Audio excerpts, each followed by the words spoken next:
Apakah saya ini biasanya bantu orang itu sekali selesai? Apakah saya berani punya komitmen dalam waktu-waktu tertentu memberdayakan orang itu sampai lepas dari kesulitannya? Ini loh yang sulit, punya komitmen bertanggung jawab terhadap orang lain.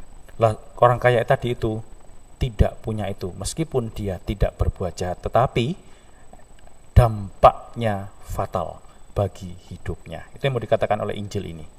Ya Tuhan, ujilah dan selidikilah jalanku, periksalah batinku dan bimbinglah aku di jalan menuju hidup abadi. Dalam nama Bapa dan Putra dan Roh Kudus. Amin.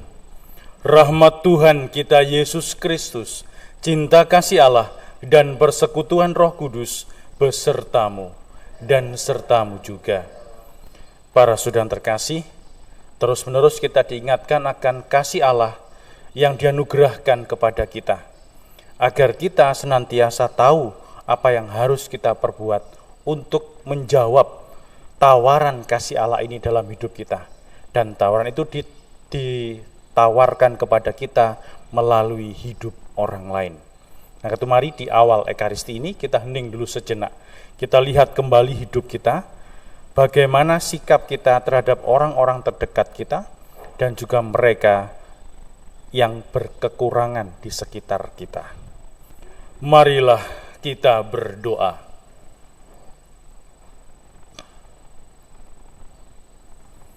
Allah Bapa Pencipta dan Pemulih kesucian, arahkanlah hati kami kepadamu, agar berkat kekuatan Roh-Mu, kami teguh dalam iman dan giat dalam karya. Demi Yesus Kristus Putra-Mu, Tuhan dan pengantara kami, yang hidup dan bertahta bersama Dikau, dalam persekutuan dengan Roh Kudus, Allah sepanjang segala masa. Amin. Para saudara terkasih, kita kenal baik perikop ini. Saya selalu merenungkan apa yang salah dari orang kaya ini. Memang Lukas ini menggambarkan orang kaya ini gak punya nama. Bagi Lukas ini gak penting. Yang penting adalah si pengemis ini diberi nama. Nama adalah pribadi yang diakui. Maka dipentingkan Lazarusnya ini. Tapi saya ingin melihat, kita merenungkan apa yang salah sehingga membuat orang kaya ini setelah mati itu menderita. Sedangkan Lazarus ini justru dalam pangkuan, digambarkan di pangku Abraham. Kan enak toh? Kalau kita jalan dewe itu kan kemeng, capek semua. Tapi kalau di pangku itu kan enak. Ini apa yang salah dari orang kaya ini? Dia tidak mengusir Lazarus yang ingin menghilangkan laparnya dengan apa yang jatuh dari meja orang kaya itu. Dia tidak utek-utek Lazarus ini. Terus saya pikir, iya, kesalahannya bukan orang kaya ini berfoya-foya, tidak salah dia. Dia berfoya-foya, tidak mengambil harta orang lain kok, dia menggunakan hartanya sendiri kok. Kesalahan orang kaya itu terhadap Lazarus adalah dia mengabaikan. Acuh tak acuh. Jadi belajar mendengarkan Tuhan.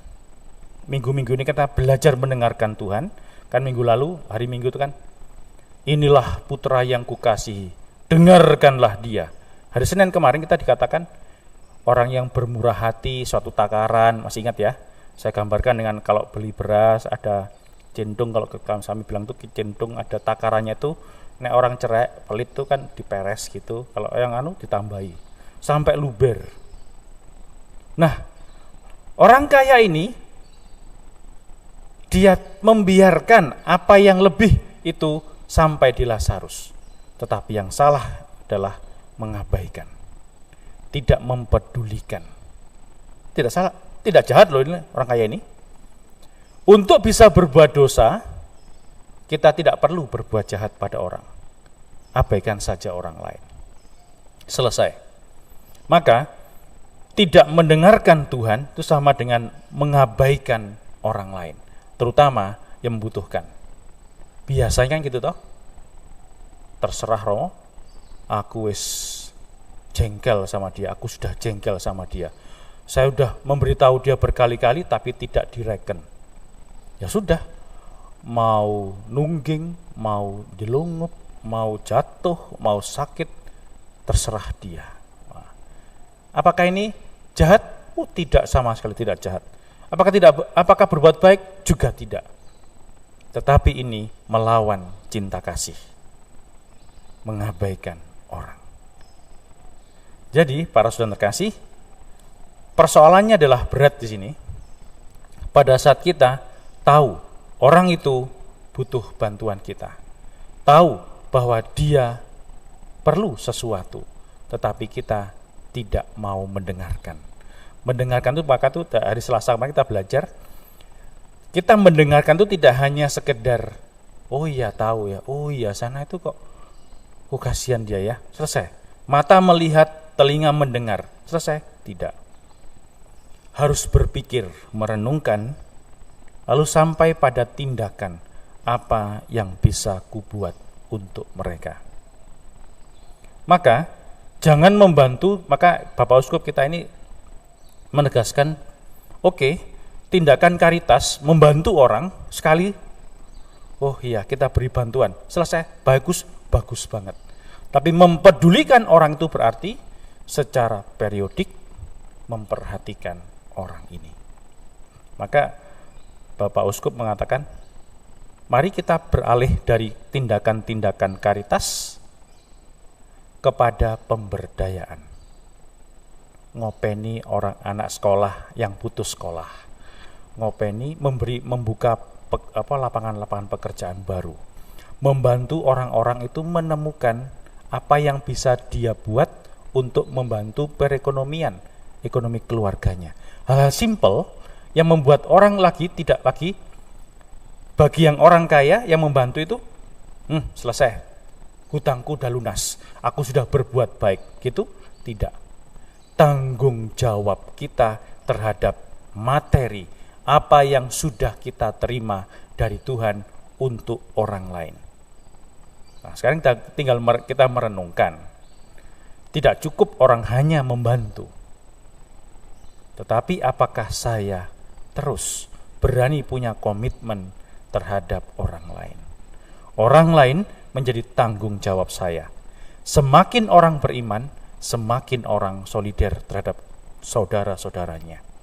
Semakin orang beriman, semakin dia punya hati, perhatian, waktu untuk orang lain. Nah sekarang sekarang kita renungkan, yang saya perhatikan selama ini siapa? Orang-orang yang dekat dengan saya, yang baik dengan saya, ataukah saya berani melangkah keluar dari zona itu? Yang kedua, apakah saya ini biasanya bantu orang itu sekali selesai? Ataukah saya berani punya komitmen dalam waktu-waktu tertentu memberdayakan orang itu sampai lepas dari kesulitannya? Ini loh yang sulit, punya komitmen bertanggung jawab terhadap orang lain. Orang kaya tadi itu tidak punya itu, meskipun dia tidak berbuat jahat, tetapi dampaknya fatal bagi hidupnya. Itu yang mau dikatakan oleh Injil ini. Nah sekarang coba kita renungkan dua pertanyaan tadi. Apakah aku mau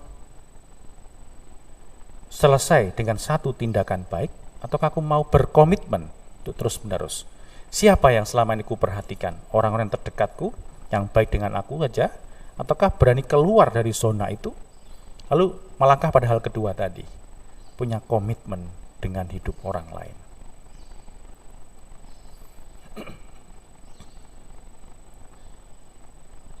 Berbahagialah orang yang suci hatinya, yang patuh kepada hukum Tuhan.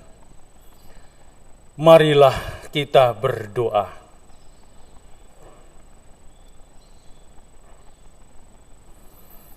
Allah Bapa sumber kekayaan sejati, semoga kami selalu mematuhi sabda-Mu yang memenuhi nubuat para nabi, yaitu Yesus Kristus Putra-Mu, Tuhan dan pengantara kami, kini dan sepanjang segala masa. Amin. Tuhan sertamu dan sertamu juga. Saudara sekalian, hidup kita hari ini, anggota keluarga kita, dimanapun mereka berada, senantiasa dibimbing, dilindungi, dan diberkati oleh Allah yang Maha Kuasa, Bapa dan Putra dan Roh Kudus. Amin. Para saudara yang terkasih, dengan demikian Ekaristi Kudus kita telah selesai. Syukur kepada Allah. Pergilah, kita diutus. Amin.